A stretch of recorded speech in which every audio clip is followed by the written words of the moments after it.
ചെരുപ്പുകളെല്ലാം ചാർത്തി കൈവിലങ്ങുകൾ ഏൽപ്പിച്ചത്, നിങ്ങൾ ചാർത്തി കൊടുത്തത് ഏതെങ്കിലും പ്രത്യേക മതവിഭാഗത്തിൽപ്പെട്ടവരെയല്ല, പിന്നെയോ ഒരു മനുഷ്യവംശത്തെ മുഴുവനാണ്. അങ്ങനെ പറയാൻ കാരണം ജാതി മത വർഗ ഭേദം കൂടാതെ, ആണെന്നോ പെണ്ണെന്നോ വ്യത്യാസമില്ലാതെ, പണക്കാരനെന്നോ പാവപ്പെട്ടവനെന്നോ നോക്കാതെ രാവും പകലും ഉറക്കമൊളിച്ച് ഞങ്ങൾ ശുശ്രൂഷിച്ചത് മനുഷ്യ വ്യക്തിത്വങ്ങളെയാണ്. ഞങ്ങൾ ഞങ്ങളുടെ ചോര നീരാക്കി പഠിപ്പിച്ചു വളർത്തിയത് സംസ്കാരവും അച്ചടക്കമുള്ള ഒരു നല്ല തലമുറയെയാണ്.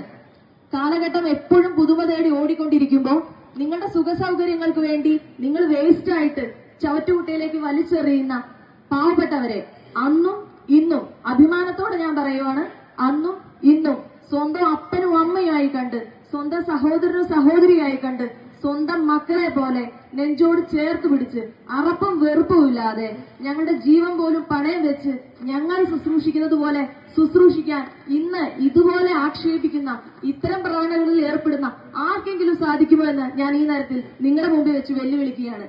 കാരണം ഞങ്ങൾക്കൊന്നും ഇല്ലാത്തത് കൊണ്ടല്ല, എല്ലാം ഉണ്ടായിട്ട് തന്നെയാണ്.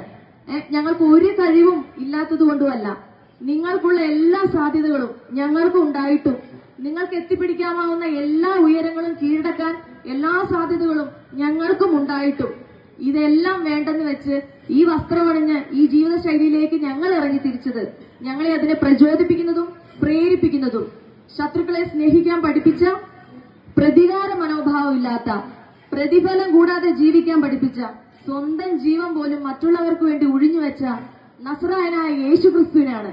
അതുകൊണ്ട് അഭിമാനത്തോടെ ധൈര്യത്തോടെ ഞങ്ങൾ പറയുകയാണ്, ഇത്തരം സംഭവങ്ങൾ ഇനിയും ഏറെ ദൂരം അരങ്ങേറിയാലും ഞങ്ങൾക്ക് പേടിയില്ല. ഞങ്ങളെ ആരെയും ഭീഷണിപ്പെടുത്താൻ നിങ്ങൾ ആഗ്രഹിക്കുകയും വേണ്ട. കാരണം ഞങ്ങൾക്ക് നഷ്ടപ്പെടാൻ ഒന്നുമില്ല. ഞങ്ങളെല്ലാം നിങ്ങൾക്ക് വേണ്ടി ഉപേക്ഷിച്ചതാണ്. അങ്ങനെ ജീവിക്കാൻ ധൈര്യത്തോടെ ഇറങ്ങി വന്നവരുമാണ്. ഇതൊരു ഭീഷണിയായിട്ടല്ല, പിന്നെയോ ഒരു അപേക്ഷയായിട്ടാണ്. കാരണം ഇന്ത്യൻ പൗരന്മാരെന്ന നിലയിൽ ഈ ജനാധിപത്യ രാഷ്ട്രത്തിൽ സ്വാതന്ത്ര്യത്തോടുകൂടി ജീവിക്കാനും ഞങ്ങൾ ചെയ്യുന്ന നന്മയുടെ പ്രവൃത്തികൾ മുന്നോട്ട് ഇനിയും ചെയ്യുവാനും ഞങ്ങൾക്കും അവകാശമുണ്ട്, സ്വാതന്ത്ര്യമുണ്ട് എന്ന് ഞങ്ങൾ ഈ സമയങ്ങളിൽ ഉച്ചസ്വരത്തിൽ പ്രഘോഷിക്കുകയാണ്. അതിനുള്ള ഒരു സ്വാതന്ത്ര്യം മാത്രമാണ് ഈ സമയം ഞങ്ങൾക്ക് യാചിക്കാനുള്ളത്. അതുകൊണ്ട് വേദന അനുഭവിക്കുന്ന സഹോദരിമാരോടും അവരുടെ സന്യാസ സമൂഹത്തോടുള്ള ഞങ്ങളുടെ പ്രാർത്ഥനയും പിന്തുണയും അറിയിച്ചുകൊണ്ടും ഈ പ്രതിഷേധ പ്രകടനത്തിന് എല്ലാ ഐക്യദാർഢ്യം പ്രഖ്യാപിച്ചുകൊണ്ട് നിർത്തുന്നു. ജയ് ക്രൈസ്റ്റ്.